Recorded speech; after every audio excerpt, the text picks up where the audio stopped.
صلاح رحمہ اللہ نے اس فرق کو واضح کرتے ہوئے یہ فرمایا ہے کہ ان دونوں کے اندر یہ فرق ہے، تو اگر صحابی کے ساتھ خاص کریں گے تو مرفوع کی تعریف صادق نہیں آئے گی اس پر، تو اس وجہ سے پھر امام ابن صلاح رحمہ اللہ نے یہاں پر یہ بڑی اچھی وضاحت جو ہے وہ دی ہے۔ تو اس طرح تعریف ذکر کرنے کے ساتھ کسی کا قول ذکر کر دیا اور قول کے نیچے جو اختلاف ہوتا ہے اس کو بھی واضح کر دیا۔ اسی طرح کبھی ایسا ہوتا ہے کہ امام ابن صلاح رحمہ اللہ کوئی ایک سوال پیدا کرتے ہیں، سوال کریٹ کرتے ہیں، پھر اس کے بعد اس کا جواب بھی ساتھ ہی ذکر کرتے ہیں۔ تو اس حوالے سے سوال و جواب کے حوالے سے بھی ایک عبارت میں ذکر کرنا چاہوں گا۔ یہاں پر فرماتے ہیں قلت ولقائل ان یقول انما یعتمد الناس فی جرح الروات ورد حدیثهم علی الکتب الذی صنفها ائمۃ الحدیث فی الجرح او فی الجرح والتعدیل وقل ما يتعرضون فیما لبیان السبب۔ وہ فرماتے ہیں کہ محدثین کرام جن نے کتابیں لکھی ہیں وہ جب کسی بھی شخصیت پر حکم لگاتے ہیں تو اس کے ضعف کا یعنی اس کی جرح کا سبب بیان نہیں کرتے، اور اگر اس کی جرح کا سبب بیان نہیں کرتے تو پھر ہم کیسے اس کی تحقیق کر سکتے ہیں؟ تو یہ ایک سوال انہوں نے بل یقتصرون علی مجرد قولہم، بلکہ وہ صرف اتنا کہنے پر اکتفا کرتے ہیں فلان ضعیف و فلان لیس بشیء، فلان ضعیف ہے، فلان جو ہے وہ کچھ بھی نہیں ہے، یا یہ حدیث ضعیف ہے، تو اس کی وضاحت نہیں بتاتے۔ یہ انہوں نے فرمایا کہ کہنے والا اس طرح کہہ سکتا ہے، تو آپ نے اس کے جواب میں فرمایا وَجَوَابُهُ أَنَّ ذَلِكَ وَإِن لَّمْ نَعْتَمِدْهُ فِي إِثْبَاتِ الْجَرْحِ وَالْحُكْمِ بِهِ فَقَدْ اعْتَمَدْنَاهُ فِي أَن تَوَقُّفَنَا عن قبول حدیث من قالوا فيه مثل ذلك بناء على أن ذلك أوقع عندنا فيهم ريبة قوية يوجب مثلها التوقف۔ یعنی مطلب یہ ہے کہ انہوں نے یہ پھر آگے فرماتے ہیں کہ ہم جرح کے اس بات میں اور اس پر حکم میں اگرچہ ہم اعتماد نہیں کرتے، لیکن ہم حدیث کو لینے میں جو محدثین کرام نے کہا ہوتا ہے اس پر اعتماد کرتے ہیں۔ اس کی مثال یہ ہے، مثال کے طور پر امام بخاری رحمہ اللہ نے فرمایا کہ میں کوئی بھی ضعیف راوی اس میں نہیں لے کر آیا، تو اب ان کے نزدیک وہ حکم لگا اور آئمہ نے جب اس کو دیکھا تو واقعی وہ ایسے راوی تھے، تو انہوں نے کہا کہ اب ہم جو ہے وہ اس پر اعتماد کرتے ہیں، تو کسی پر جرح تلاش نہیں کرتے، اور جو اس کی تعدیل ہے اس کو بھی ہم تسلیم کرتے ہیں۔ تو اسی طرح جو انہوں نے حدیث پر حکم لگایا ہوتا ہے ہم اس پر اعتماد کر لیتے ہیں۔ تو اس طرح انہوں نے بڑے خوبصورت طریقے سے کئی مقامات پر سوال ذکر کیے، پھر اس کے بعد اس کے جوابات بھی ذکر کر دیے۔ اس کے بعد کبھی کوئی بھی قول آتا ہے تو اس میں دو اقوال یا دو ائمہ کا ذکر کر کے پھر اس کے بعد جو راجح قول ہوتا ہے اس کا بھی ذکر کر دیتے ہیں۔ علاوہ ازیں کبھی وہ مثال دینے میں اس روایت کو پوری سند کے ساتھ ذکر کرتے ہیں اور کبھی پوری سند اس میں ذکر نہیں فرماتے۔ تو اس کے علاوہ کئی جگہ پر جو ہے وہ اگر ضروری سمجھتے ہیں تو اہم کتب کا بھی نام ذکر کر دیتے ہیں۔ اس کے علاوہ جو امام ابن صلاح رحمہ اللہ نے بڑے ہی خوبصورت طریقے سے جو آپ نے اس کے اندر اصطلاحات رکھی ہیں وہ بڑی ہی نفع بخش ہیں اور بڑی اہم اس کے اندر آپ نے اشارے دیے ہیں۔ مثال کے طور پر آپ نے اس علوم کو امت مسلمہ کے لیے جمع کیا ہے تو بڑی خدمت سر انجام دی ہے۔ تو اب ہم دیکھتے ہیں کہ مرسل کے بارے میں کیا فرماتے ہیں۔ اس کی چند مثالیں چیدہ مختلف جگہوں سے میں ذکر کروں گا تاکہ ہمیں پتہ چلے کہ امام ابن صلاح رحمہ اللہ نے کس طرح کی اس کے اندر ابحاث ذکر کی ہیں اور کس طرح کے علوم اس کے اندر پروئے ہیں۔ تو حدیث مرسل کے بارے میں کیا فرماتے ہیں ثم اعلم ان حکم المرسلی حکم الحدیث الضعیف، کہ مرسل کا حکم حدیث ضعیف والا ہی ہوگا، الا یصح مخرجہ بمجیتہ من وجہ آخر، ہاں اگر کوئی اور طرق ایسا مل جاتا ہے کہ جو صحیح ہوتا ہے تو پھر وہ قابل قبول ہے، یا اس جیسا کوئی اور ایک اور ایسی سند مل جاتی ہے تو اس کی وجہ سے وہ قبولیت کے درجے پر پہنچ جاتی ہے۔ پھر فرماتے ہیں وَلِهَذَا احتج الشافعی رضی اللہ عنہ بمرسلات سعید بن المسیب، اسی وجہ سے امام شافعی رحمہ اللہ نے سعید بن مسیب کی مرسلات کو لیا ہے۔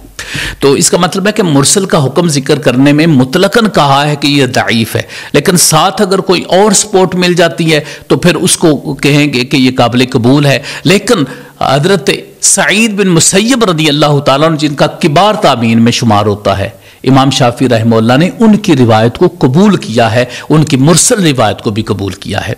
تو اسی طرح بڑی اہم گفتگو آپ نے مختلف مقامات پر فرمائی،